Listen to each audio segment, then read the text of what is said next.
Beautiful and thoughtful poem written by Pablo Neruda. Keeping quiet एक सुंदर एक विचारशील कविता है, पैब्लो नेरुडा के द्वारा लिखी गई है. In this poem, the poet asks all human beings to keep quiet for a moment and stop all activities. इस कविता में कवि लोगों से आग्रह कर रहा है, कुछ समय के लिए रुक जाओ और सभी गतिविधियों को बंद कर दो.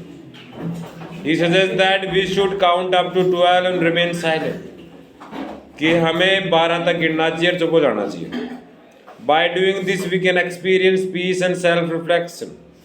इससे हमें शांति और आत्म चिंतन का मौका मिलेगा. The poet does not mean complete inactivity forever, but only a short pause in our busy life. कभी ये नहीं कहता काम धंधे छोड़ दो और जब बाबा जी बन जाओ. वैसा कहता है इस भाग दौड़ के थोड़ी देर के लिए रोको और सोचो हम कर क्या रहे हैं. At the beginning of the poem, Neruda says that we should stop speaking in any language and stop moving our arms.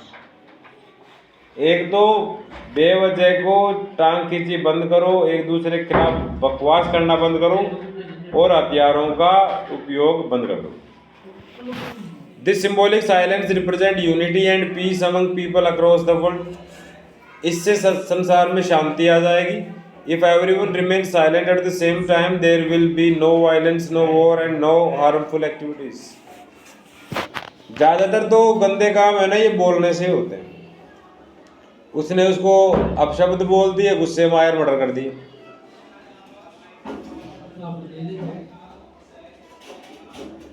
तो आदमी यदि तोल के बोलेगा तो फिर फंसेगा ही नहीं. लेकिन चक्कर क्या पड़ रहा है, मन में आ रहा है जो ही बोल रहा है, मन में आ रहा है जो ही बोल रहा है, फंस जाता है आदमी.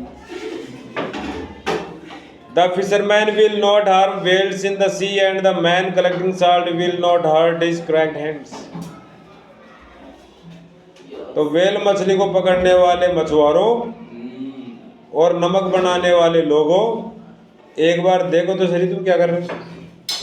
मछली पकड़ रहे हो तो मछली में जीव नहीं है क्या पाप है, और तुम नमक बनाते हो. लेकिन अपने हाथों को देखो, ये हाथों की दरारें फट गई है. मतलब ये निकला गलत काम के गलत नतीजे. These examples shows that human beings exploit nature and themselves in the face of survival and progress. मतलब ये निकला कि आदमी अपने खुद के स्वार्थ के लिए जानवरों को, प्रकृति को, पेड़ पौधों को, पशुओं को भी शिकार बना सकता है और मनुष्यों को भी मनुष्य शिकार बना सकता है. The poet criticizes those who prepare for war and destruction. He says that those who make weapons and threaten others also should stop and experience silence. तो कह रहा है कि जो वार मॉन्गर्स है, युद्ध प्रिय लोग हैं, उनको रुक जाना चाहिए क्योंकि वो युद्ध छेड़ तो देते हैं लेकिन इसके परिणाम घातक निकलते हैं. In that moment of quietness, they may realize the futility of war and the importance of brotherhood.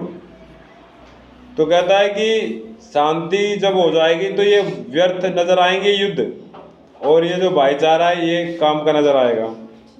Silence will create a feeling of togetherness among all human beings. सभी मनुष्यों में एक शांति व्याप्त हो जाएगी. People will understand that we all share the same earth and destiny. लोगों ये समझना चाहिए कि भाई हम सभी भगवान के बच्चे हैं, एक ही पृथ्वी, एक ही आकाश, एक ही सूरज है. तो फिर ये भेदभाव, ये एक दूसरे का शोषण क्यों? Neruda clarified that he is not asking people to become inactive or to stop living.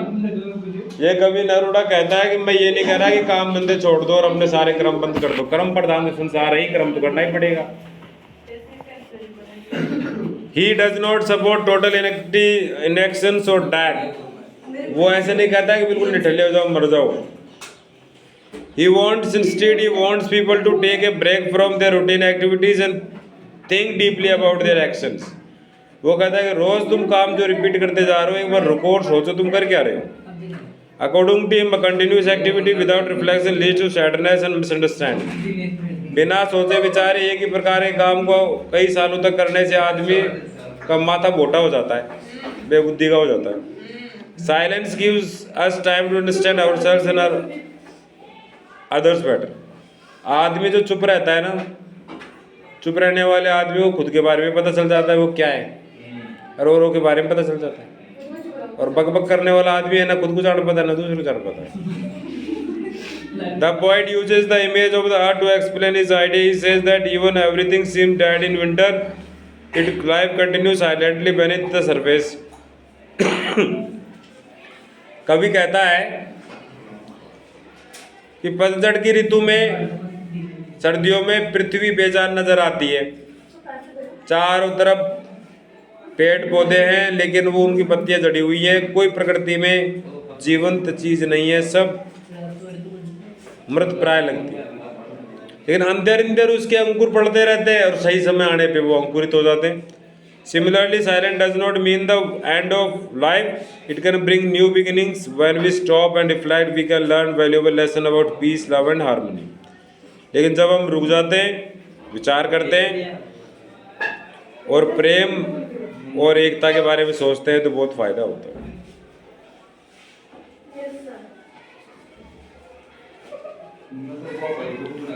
The central theme of the poem is the importance of introspection, peace and unity. इस कविता का मूल भाव है आत्मचिंतन, शांति, एकता। Neruda encourages people to stop their destructive habits and live in harmony with nature and one another. Neruda कहता है कि अपनी गंदी आदतों को छोड़ दो और प्रेम से, भाईचारे से रहो, एक दूसरे की सहायता करो। The poem teaches that a small moment of silence can bring big changes in the world. जो कवि कहता है कि शांति का जो मोमेंट है मतलब जीवन में बहुत बड़ा एक परिवर्तन लेके आता है। By keeping quiet, we can understand the value of life and build a better and more peaceful future. यदि हम चुप हो जाएंगे तो जीवन में एक यथार्थता आएगी, उसकी कीमत बढ़ेगी और एक पीसफुल फ्यूचर बन जाएगा। Thus, keeping quiet is a powerful poem that promote peace, self-awareness and global brotherhood. इसलिए ये कविता जो एक शक्तिशाली कविता है जो शांति, आत्म जागरूकता और वैश्विक बंधुत्व की भावना के बारे में बात करता है। It inspires readers to pause, reflect and create harmony in their lives in the world. ये कहता है रुको, सोचो, विचारो और आपसी भाईचारे से रहो।